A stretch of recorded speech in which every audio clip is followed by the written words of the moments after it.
Called health food is actually the #1 worst food to eat if you want to lose weight, especially if you want to lose fat.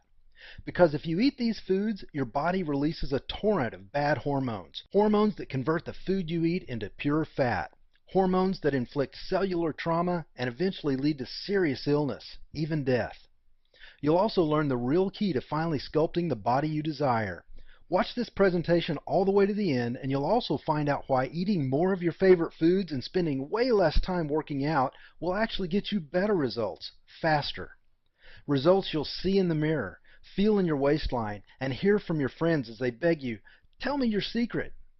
Plus, I'll reveal specific foods which trigger your body to release a flood of fat-melting hormones, hormones that chemically break down fat, literally dissolving years of stubborn fatty deposits from your body at a cellular level to burn them up as fuel. These same hormones restore youthful energy levels, reverse aging, and bottom line, they create strong, healthy humans by unlocking your body's dormant genetics, which I'll explain later. Best of all, you're not required to take any dangerous pills, go on a starvation diet, or do anything that's unhealthy or extreme. By the end, you'll see exactly how to make your weight loss easy, automatic, and permanent by breaking most of the weight loss wisdom you've been taught since childhood. The rules that turned America into the fattest nation in the world. So pay attention because, well, look, you need to hear this because if you eat these types of foods and get everything else right, you'll still never lose fat. But the worst part is, they're a threat to your life. So listen, you need to watch this now because I don't know how long I'll leave all these valuable tips up for free. And if you think you've seen it all, heard it all, and tried it all to lose weight, I guarantee you've never seen anything like this before. I promise you'll be pleasantly surprised when you see just how easy it is to follow these tips to a thinner, fitter you. One tip in particular will completely astonish you. These are the exact tricks that I used to personally lose 31 pounds of pure fat from my midsection. Then I shared them with my mom, dad, and brother, and they lost a total of 164 pounds between the three of them. More on that later. Now remember, I'm about to share exactly how to strip away all those ugly pounds of fat faster than you ever imagined possible, and even more little-known tips for dropping fat by eating more and working out less. First, though, I'm going to share a story with you that's very difficult to relive. You'll see why in a moment. So do me a favor. If you aren't serious about losing weight, stop watching now. This is just too painful for me to share with people who can't relate. People who've never struggled with their weight or felt powerless and out of control because of it. However, if you are serious about losing weight, then I want you to keep watching. Deal? Now look, I wasn't always the guy everyone turns to when they finally get sick of failing and get serious about losing weight. And I certainly wasn't always a best-selling fitness expert or the kind of guy who'd be featured in all these major media outlets. In fact, most of my life I was the exact opposite of who you'd turn to for any kind of health advice. Because when it came to being healthy, I was a train wreck. It began in 2002 when my wife Jean and I lost a child. I began to eat for emotional comfort, to ease my pain, which only left me feeling bloated, disgusting, and like I was less than a man. Sure, on the outside I would smile, but the more overweight I got, the more my life just spun out of control. I fell into a depression so bad I was fired after 7 years of all-star performance at Microsoft. I couldn't pull myself off the couch, and no amount of pills helped. And the binge eating was really starting to take its toll. Yet, I turned to food more and more, sinking deeper into despair. It got so bad my business partner of several years was forced to fire me, and who could blame him? I had lost all self-respect, motivation, and hope. Replacing them with pounds of disgusting lard, a growing self-hatred, and the belief that I deserved to be miserable. My lifestyle choices were so bad that I actually ate my way to diabetes. And no amount of pills could overcome the impact my bad eating habits and complete lack of exercise had on my health. Without any income, I lost our dream home to foreclosure and our cars to repossession. I hated myself, and I took it out on everyone around me. And when my wife couldn't take it anymore, she packed up her bags, took our 4 remaining children 2 states away, and filed for divorce. I have to say, I don't blame her a bit. You might say that this was a pretty dark time in my life, and at this point I thought things couldn't possibly get worse. But I was wrong. They were about to, which I'm going to share with you in a moment. And perhaps you can even relate to the hopeless feeling, and you know that you need to change too. Now for me, it took a very painful experience. It was a Friday afternoon in the spring of 2011 in Murphy, Texas. Outside it was beautiful, sunny, a few clouds, around 80 degrees with a nice Texas breeze. The kind of day I loved spending outside with my kids, enjoying the warm breeze as it gently carried the delicate fragrance of the bright Texas wildflowers. Outside the world was coming to life, yet I was alone, inside my empty apartment, dying, watching the day and my life pass me by through hollow glass, locked in a prison of my own making where no echoes remained of the laughter that once filled the halls of a home. I had lost everything, and I knew that it all came down to one thing. I felt like a big, fat waste of space. I was buried in work, doing my best to dig my way out of a financial nightmare. It felt like I was working inside of a pressure cooker because all of my clients needed all of their work done right now. And here I was, just one guy, alone. Sitting at my desk, the waistband in my size 38 shorts was stretched to the max, and it was digging into my skin because, well, I refused to go buy the size 42 shorts I should have been wearing.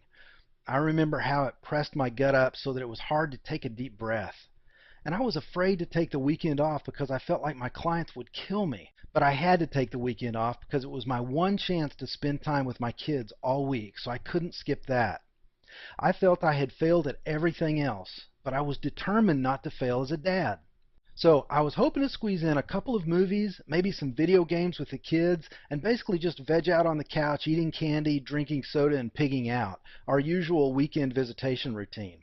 As I sat there, with my mind racing, I felt my phone vibrate. So I pulled it out and saw that my son had just sent me a text. At last, a glimmer of hope in my dark little world. A small smile spread across my face as I thought, he's just as excited to see me as I am to see him. Maybe he texted about a movie he wants to watch or a snack he wants me to grab. Or maybe even just a text to say he loves me and can't wait to see me. Instead, what I saw flooded my last refuge of hope. It broke my heart, and ultimately, it set me free. His words pierced me like a knife through my heart and opened my eyes to just how bad my weight problem had become. Remember how I said I wanted to be a good dad? Well, my son's text said, "Hey Dad, what do I have to do to lose weight? 'Cause I don't want to end up like you." My little boy, who I bounced on my knee, who copied everything I did because he wanted to be just like me, didn't want to be like me anymore. In fact, he wanted to be the opposite of me. I don't think I had ever felt lower. I had failed at the one thing I swore I never would. I had failed my son. I was a bad father. My son did not want to grow up to be like me. And I imagined the worst. My ex meeting a new man who was strong and fit, everything a young man like my son would want to grow up to be. This would expose just how weak and pitiful I really was. I could see my son and his mom sitting in the car talking about me, about what a bad role model I had become, about how he should be nothing like me. And the worst part was, they were right. I had taught my son to be fat and unhealthy, and he saw the writing on the wall. If he followed in my footsteps, he would wind up where I was. Now, I realize that this may not have all been true, but this is how I was feeling at the time. I was so disappointed in myself, angry that I had let my life sink so far. I pushed back from my desk and took a deep breath. Suddenly, work didn't matter. Money didn't matter. Even my ex didn't matter. None of it mattered. This was going to be about my son. And the one burning question that remained, would I really do anything for my son? Or was I too weak and pitiful to even put up a fight? My son wanted to be someone other than me, and right then and there, I wanted to be someone else too. In that moment, driven to the breaking point, I swore an oath. I would change my life. I would take control of my health, and I would lose my huge gut and become the man my son needed me to be. And I was going to do it even if it killed me. Now, I had already been on the yo-yo diet cycle for almost 2 years trying to control my weight, so I knew I had to do something unusual if I was going to lose this weight. And I was determined to find out what it was, even if I had to read every medical research paper ever published, buy every book on weight loss, or travel to a distant land to get answers from a guru at the top of a mountain. So I set out like a mad scientist, digging through medical research, profiling strong, healthy humans, and devouring anything I could get my hands on that I thought might provide me with a clue to changing my body. And I found the answer in the most unexpected of places, in a book about cavemen. Now, when I saw this book, a crazy little thought went through my head that sent me down the path to discovering what it really takes to trigger rapid, safe, and permanent weight loss. I'll tell you what that thought was in a minute and why it holds the key to finally sculpting the body you desire. So keep watching. And remember, despite my success today, I'm no different than you. I'm just a guy who stumbled onto a system that always works. A system that forces your body to melt fat for fuel. And when that happens, you can't help but expose the strong body that's been hiding under your flab. This is a system that lets people like us turn on our fat-fighting hormones so that we lose weight quickly, have more energy, and feel greater confidence throughout the day. This is the system that I use to personally lose 31 pounds. And it's the system that I'll be sharing with you so you can finally experience permanent weight loss too. I'll share all the specific details about it in just a few minutes, but first I need to tell you about the single biggest problem we face in a post-industrial revolution world when we decide we want to lose weight. This is the real secret reason that you pack on the pounds to begin with, yet most people have no idea it's not their fault. Many people believe that they have to take some kind of pill to lose weight, starve themselves, or avoid their favorite foods. The real problem, though, is that you've been lied to for years. And those lies are keeping you from the body you desire and deserve. One of the lies you've probably believed is that you can't eat your favorite foods, or that you have to exercise for hours each week to see any results, and that's not even close to the truth. If you're one of the millions who fell victim to these lies, then you must decide right now to believe the truth instead, because if you don't, you'll continue to suffer needlessly, grow weary trying to keep up with the extreme diets and workouts until eventually, no matter how strong you are, you'll give up. It may be in a moment of weakness at the grocery store or a quick trip through the drive-thru window because you're running late and missed a meal. But whatever it is, and whenever it is, it spells the end of your latest diet and the beginning of your weight climbing a few pounds higher than ever before. Why? Because no human alive can resist the temptation to enjoy their favorite things for the rest of their lives. And I'll tell you why in just a sec.